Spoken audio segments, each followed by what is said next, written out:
I was visiting my uncle's farm in Oklahoma. The farm is far away from the city, in a place where phone signals don't reach. I was there for the weekend to spend time with my family and help with the harvest. Working on the farm is not easy. It takes a lot of effort. One evening I was out in the fields, covered in dust and sweat, carrying heavy bushels of corn. The sun was setting, casting a warm, golden light over everything. It looked like a beautiful picture from the old days. My uncle, who is very hard-working, was driving the tractor with great focus. The rest of us were walking around, doing the tough jobs and working hard. Just as we were finishing up for the day, I saw something moving through the rows of corn. At first, I thought it was a dog. Being someone who loves animals, I quickly put down the corn I was carrying and ran after it. I wanted to help the dog, feeling like a hero in the cornfield. I ran through the tall corn stalks, tripping over the dirt and calling out, "Here, boy," or "Here, girl," because I wasn't sure if it was a male or female dog. I could hear the animal moving ahead of me, rustling through the corn. I kept wondering, what is this dog doing out here all by itself? And where did it come from? When I finally reached the creature, I was completely unprepared for what I saw. In a small clearing, there stood something very different from a dog. It was standing on two legs, as if it were a person waiting for a bus without any worries. Its fur was dirty and tangled, a mix of gray and brown, and its eyes seemed to look right through me, as if it could see into my thoughts. I stood still, my heart beating very fast, while my mind tried to make sense of what I was seeing. The creature tilted its head slightly, almost as if it were curious about me. The only sound was the whispering of the corn around us. I wasn't exactly scared, but more puzzled. What was this creature? Why was it here? And why did it seem so calm and peaceful? We stood there for what felt like a long time, just looking at each other. It was as if the creature knew me. It seemed to see me standing there in my uncle's old t-shirt and dirt-covered jeans, and I imagined it was wondering, "What's your story?" After a while, the creature seemed to lose interest. It took a step back, then another, moving smoothly and carefully. It didn't seem afraid of me at all. In fact, it felt like it had decided our meeting was over. It turned around and walked back into the cornfield, leaving me standing there with a million questions and a pounding heart. I stood there for what felt like a very long time, trying to understand what I had just seen. I had no intention of following the creature, but my mind was racing with thoughts. Could it be a new kind of animal, a strange creation of nature, or maybe something else entirely? I remembered every science fiction movie I had ever watched, and none of them seemed to help explain this. I decided not to tell my uncle or anyone else about it. What would I say? Hey, I saw a creature in the cornfield that looked like it came from another planet, or a strange science experiment. They would probably think I had been out in the sun too long. That night, I lay in the guest room staring up at the ceiling and thinking about what had happened. The image of the creature stayed in my mind. Its eyes had a look that made it seem aware, like it understood more than just a regular animal would. It felt like it was something more than an animal. As days passed, the memory of the encounter did not fade away like I had hoped it would. It stayed with me, always in the back of my mind, no matter how hard I tried to forget. I started doing research, looking for any information that could explain what I saw. I searched the internet, reading everything I could find, but nothing matched my experience. It was like trying to solve a mystery that had no clues. I returned to the farm several times over the next few months. I would often wander out to the cornfield, hoping to see the creature again and find some kind of answer. But each time, there was nothing. Only the endless rows of corn and the occasional rabbit darting away. I am certain about what I saw. I wasn't dreaming and I wasn't imagining things. There is something out there that isn't supposed to exist, but it does. It is smart enough to hide and stay out of sight, remaining a mystery in the back of my mind. But I know it is real because I saw it.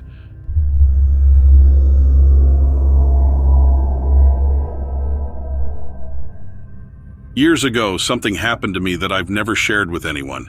It feels like it was a long time ago, so it doesn't seem to matter much now. I grew up in a very small town where everyone knew each other. This meant I could roam around freely as long as I returned home before dinner. During the summer, I spent hours each day playing in the woods behind my house. But as I got older, my small town started to feel too confining. I was tired of spending time with my parents and their friends. I dreamed of exploring the world beyond our little community. Just before I finished my senior year, a few weeks after my 18th birthday, I received a college acceptance letter from one of my top choice schools. You wouldn't believe how thrilled I was. When summer ended, I would finally be heading to a nice university in a good-sized city, far from my dull little town. After graduation, I began counting down the days until college started. I hoped to spend the whole summer sleeping and playing video games to make the time pass faster. My parents had a different plan for our summer. They wanted us to spend time with family. My aunt, uncle, and little cousin Henry would be coming to stay with us, not just for a few days, but for a whole month. My aunt and uncle would be using our guest room, which meant I had to share my bedroom with Henry. I felt so angry about this. Not only was I still stuck at home until school started again in the fall, but now I also had to share my space with a first grader. What made things even worse was that my aunt and uncle wanted to spend all their time with my parents. So, guess who had to take care of Henry? Yes, that's right, me. I had to look after him and keep him entertained. I came up with a plan to make it easier for myself. I would take him to the woods or the swimming hole and let him play while I read my comics. He was busy and happy, and I got some time to myself. Even though I found a way to manage, I was still really upset. I felt angry at my aunt and uncle for making me look after Henry, and I was also upset with my parents for agreeing to it. I knew I couldn't show my anger to the grown-ups, so I did something that wasn't very nice. I took out my frustration on Henry. I felt a bit guilty about it, but at the time it seemed like the only way to deal with how unfair everything felt. I want to make one thing clear. I never hurt Henry. Even though I was really mad, I would never do something like that. What I did was a bit mean, though. I scared him a little. There's this old story in our town about a monster that lives in the woods. The details of the story change depending on who tells it, but most people say the monster has red eyes, bat wings, a horse's head, and goat legs. It also has a tail like a cartoon devil. I began telling Henry these stories. He listened closely to every word I said. He found the stories so fascinating that he kept asking me to tell him more. I know these stories weren't the best thing to tell a young kid, but I couldn't stop myself. I told him about animals disappearing and strange sounds in the night.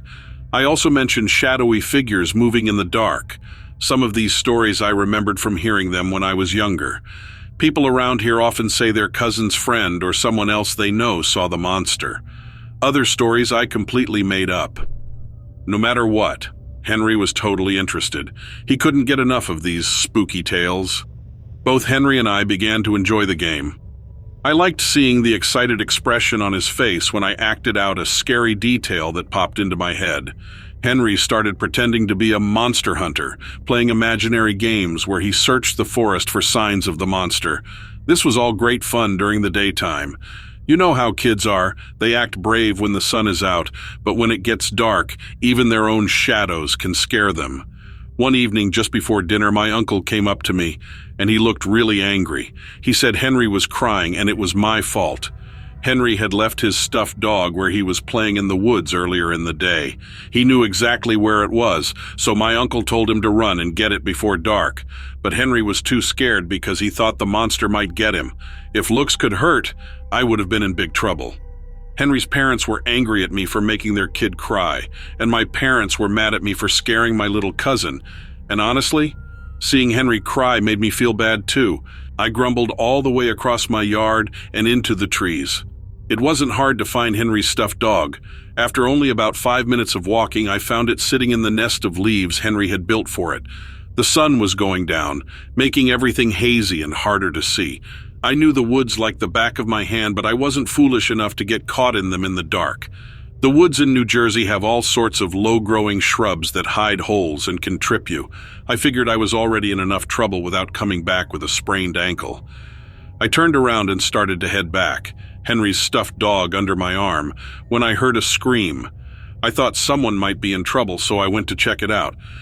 There was a small clearing that dipped down into a mini valley about a dozen yards northwest of my parents' house. In the summer, we get hikers coming through the woods. and sometimes they camp in that clearing. The way the sound echoed, I thought the scream had come from there. I peeked out from behind a tree at the edge of the clearing. There was someone there.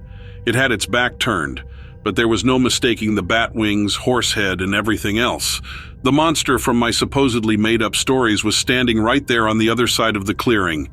My heart was pounding so hard I was scared the monster would hear it.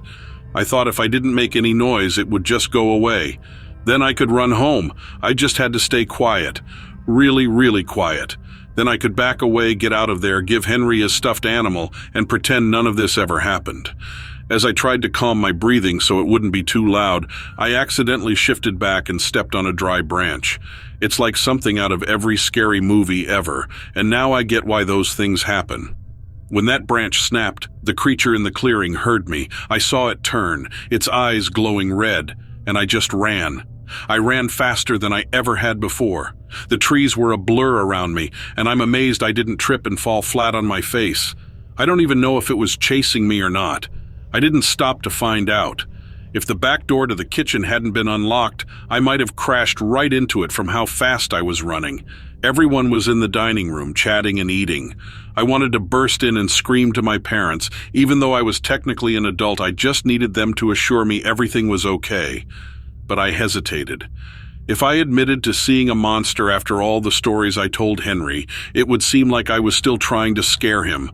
So, instead of causing a scene, I quietly returned Henry's dog. My parents asked if I had learned my lesson. I nodded vigorously, and they seemed satisfied with that. I never told them about what I saw, and I stopped telling Henry any more monster stories. I've kept this story to myself for a long time. Not even my spouse knows about it, but I needed to share it now. Sometimes those old stories you hear growing up, well, they might not always be just stories.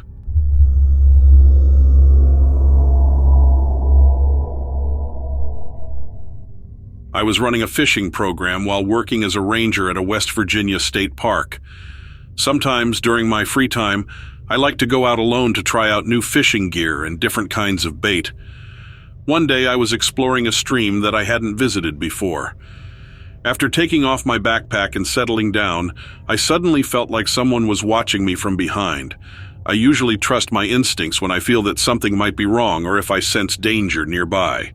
So I stood up and decided to move further downstream, about 500 yards away. There was a spot where the riverbank opened up into a larger clearing with taller bushes and trees around.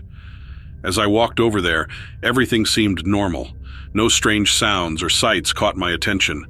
I noticed some old deer tracks in the dried mud, but there were no signs of other animals nearby. When I started looking for a good place to sit and relax for a while, that strange feeling came over me again. I could see pretty well all around me, about 100 to 150 yards in every direction, and couldn't figure out what was making me feel uneasy. I ate some of the food that I had brought and kept an eye on the area around me while I tried to decide which lure to use for fishing. The strange feeling seemed to go away for a while. I fished for about an hour without catching anything, and then I had to go to the bathroom. So I stood up and walked back into the bushes to do my business. While I was standing there, that feeling returned even stronger than before.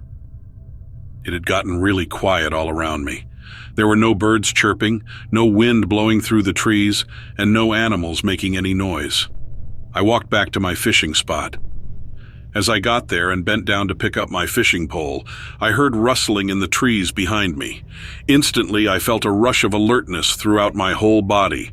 The area where I was fishing was known to have bears, bobcats, and cougars. However, I hadn't seen any signs of these animals or heard from anyone else about sightings recently. When I heard the rustling noise again, I slowly turned my head and was surprised to see something large sitting on a low branch of a tree behind me. It looked like a giant creature with wings like a bat, covered in black feathers. It stayed very still and stared at me with these scary red eyes. What in the world is this? I thought to myself. I reached for my bag.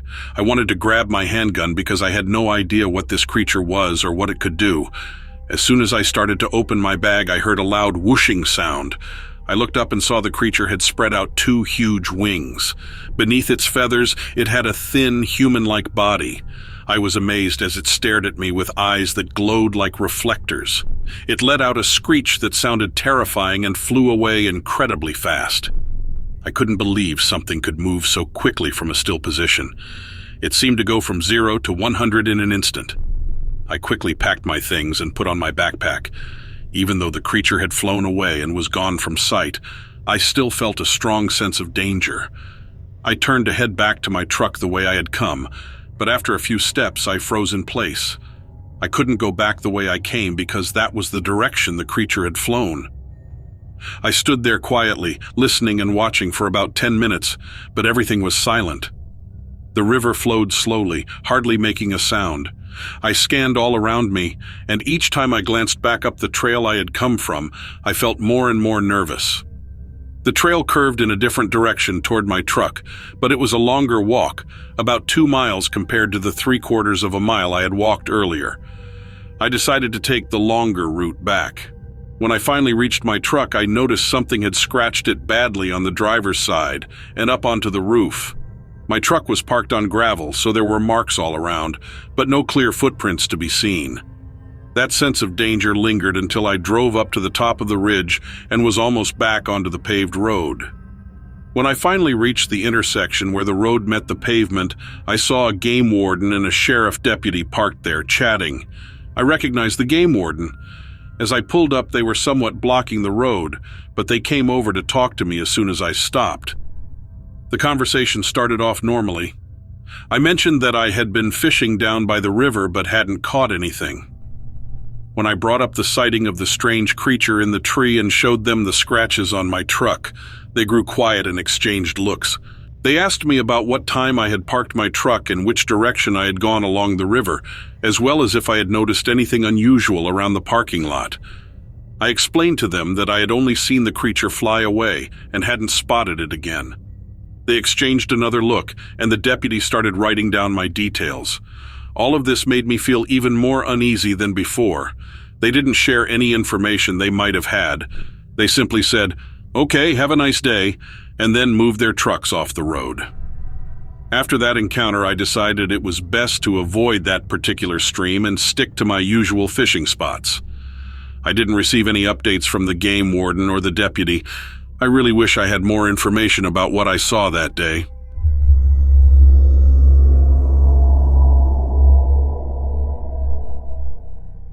Growing up, I always dreamed of becoming a nurse.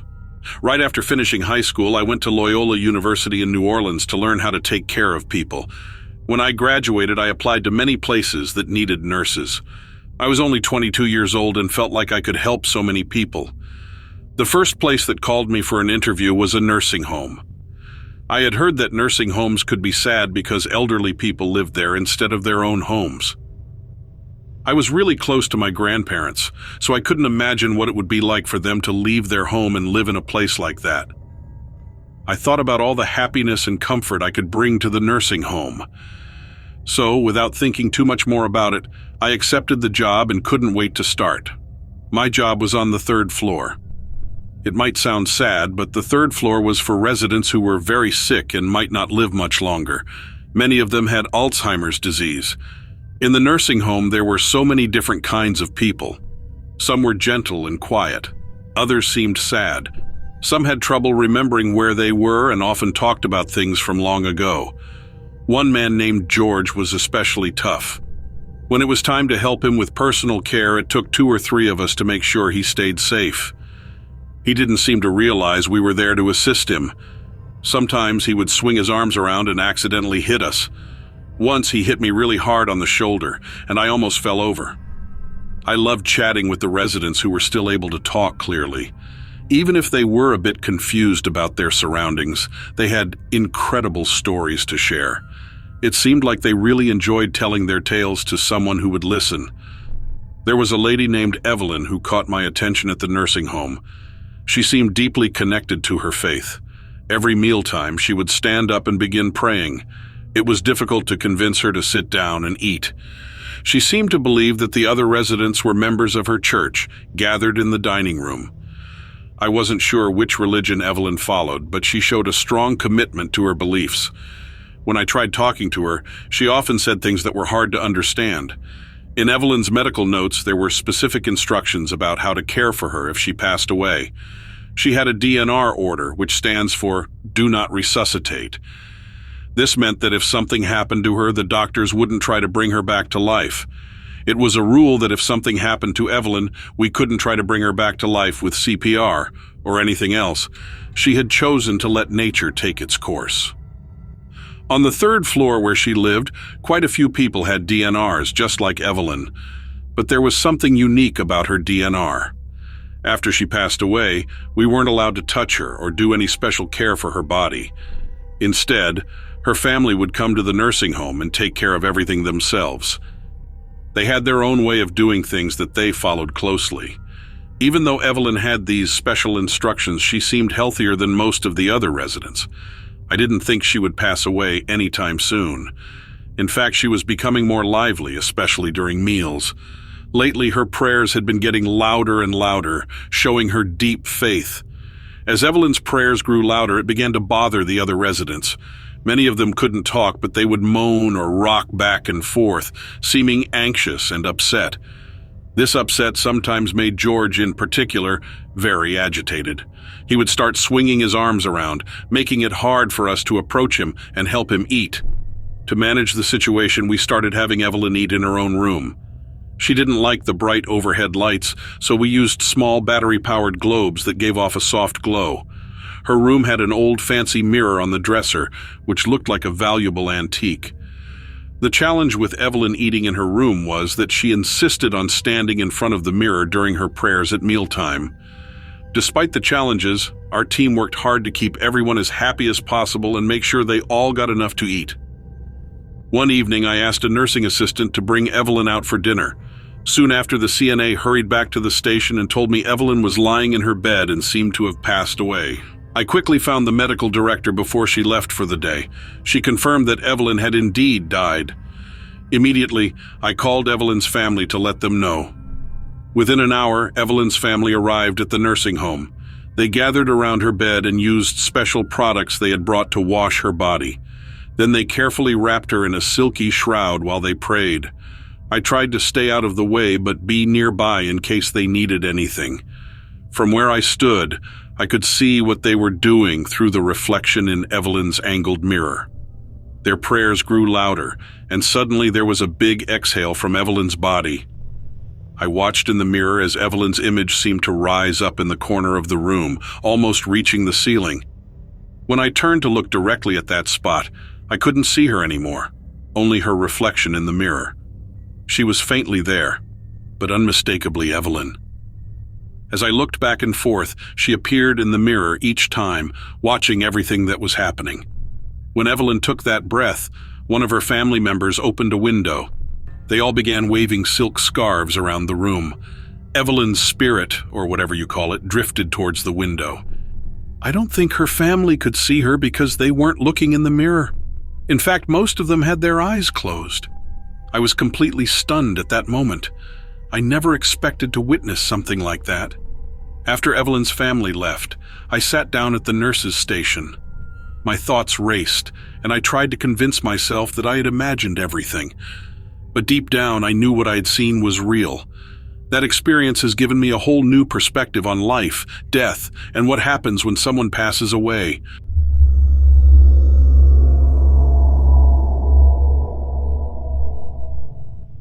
A couple of years ago, I found myself lost during a big snowstorm while riding my snowmobile near Yellowknife in the Canadian wilderness. I've always enjoyed the peacefulness of snowy places, but this time I was alone, and it made me think deeply about everything, both good and bad. The weather turned really cold, and soon storm clouds gathered overhead. At first, everything was fine. The weather was nice, and my snowmobile was running smoothly. I got a bit too excited and didn't notice the storm approaching. Suddenly, it turned into a full-blown blizzard, and my snowmobile stopped working. I tried everything to fix it, but nothing worked. The storm was getting worse, and I knew I had to find shelter fast. The snow was falling so heavily that I couldn't see anything around me. I remembered what I had read about surviving in the wilderness. I needed to build a snow cave quickly to stay warm. As I struggled to dig through the snow, I noticed something strange, a series of flickering lights in the distance. They moved around like tiny colorful stars inside a bubble. Despite the storm raging around me, those lights mesmerized me. Then, I started feeling strange, like I wasn't alone. In the midst of the storm, I felt like someone or something was watching me. Suddenly, out of the blizzard, I saw a figure standing in the snow. It was about 4 feet tall and very thin. It stood out against the white snow. Even though it was freezing, this figure didn't seem affected by the cold at all. I couldn't understand how anything could survive out there without proper winter gear. Seeing this creature made me forget about surviving. It was unlike anything I had ever seen. Its eyes were as dark as night but shone like stars. I felt scared, but also curious. My heart raced, and I felt both hot and cold at the same time. I wondered if it meant to harm me. Before I could make sense of it, the figure disappeared. It vanished without a trace, leaving me bewildered. The strange warmth I had felt also disappeared, and everything became eerily quiet. Even the snowstorm seemed less intense after that bizarre encounter. I managed to start my snowmobile again and hurried away from there as fast as I could. In the following days, I couldn't stop thinking about what had happened. The fear, the warmth, and those unforgettable eyes haunted me. It was a moment that made me realize how vast and mysterious the world can be.